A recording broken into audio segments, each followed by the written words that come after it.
Now, it's been a day of emotional memories for many as ceremonies were held to mark the anniversary of the 9/11 terror atrocities. It's 8 years today since 4 planes were hijacked over the United States in a series of attacks that left nearly 3,000 people dead. The events of that day also sparked a war on terror that has had huge implications for our armed forces. Tonight we've 2 special reports. Martin Stew on how communities across our region reflected on 9/11 and Natalie Gray on how our servicemen and women are still dealing with the legacy of that shocking day. First, Martin Stew reports now on a painful anniversary.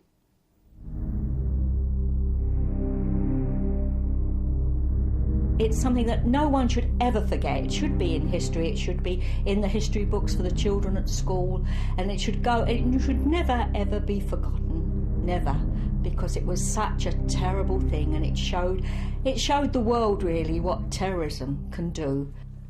8 years on, and the pain of losing her only son is still raw for Patricia Bingley from Clacton in Essex. Kevin worked in banking on the 101st floor of the North Tower, which was hit by American Airlines Flight 11. I call his name out, and I'm there with him. I'm right with him, and it's a lovely feeling, but it's a terribly, terribly sad feeling for me. You know, I feel so. I'm thinking then, how did you go, Kev? What happened to you? And that breaks me up more than anything, the fact that I don't know how he died. I don't know what happened to him. 3,000 people were killed, 67 of them from here in Britain. But the events of 9/11 had a much longer lasting legacy, and that was the war on terror. Some of the US servicemen based at RAF Mildenhall near Bury St Edmunds were children in 2001. But their memories of the most deadly attack on American soil since the Second World War are as vivid as ever. I was actually stationed at Andrews Air Force Base at the time, near Washington, D.C., near our nation's capital. And my fiancée was at our apartment in Arlington. And when the plane hit the Pentagon, the building shook. It was like someone sucked all the air out of the room. It was very once that happened, once it was going on, no one knew what was going on. It was just very tense situation. I saw crumbling buildings, and I felt a combination of fear and anger, and I knew from that moment on the whole world would change. Since then, the war on terror has gone global. Homegrown bombers even targeted commuters in London. The attackers of 7/7 caught the train from Luton. For many of those living in the town, the immediate aftermath of the events in New York meant living under a pall of suspicion. Your interaction with different communities or different people have been changed, the way they treat you. But on the good side, people who think about these things, they have research on Islam and on Muslims, and they have found the good things which we or our religion offers as well. Everyone's just been tarnished with the same brush, so yeah. So as a Muslim, it's like, if they done it, then he must have done it. He must agree with it as well. People, I say hello to everyone, to my neighbours. My neighbours still say hello to me. We go shopping as they are. Something happens, really, for us here in Luton. The events of 8 years ago changed the world forever. An atrocity in the streets of New York, an invasion in the deserts of Iraq. Fighting today in the poppy fields of Afghanistan, each affecting so many lives back here. Martin Stew, Anglia News, Mildenhall. Of course, it was the 9/11 attacks which triggered the war in Afghanistan, a conflict that has taken a heavy toll on our armed forces. Natalie Gray reports now on how both our servicemen and women and their families are still living with the legacy of terror.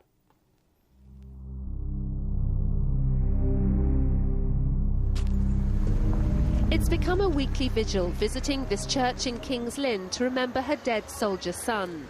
The Royal Anglians put up this plaque in his memory, and Christine Bonner finds it comforting being here. Corporal Darren Bonner died in May 2007 when his vehicle was blown up by a landmine. He was 31. If I'm having a fairly good day, then I just think of all the happy times I had with him whilst you know, he was growing up and everything. But if I'm feeling a little sad, and I'll always come up, no matter how I feel, that it can be quite emotional. So I have a little tear or two in the church, but that's okay because I feel comfortable there. At home in Gedney in Lincolnshire, Christine has more than 100 photos of him on a permanent digital display.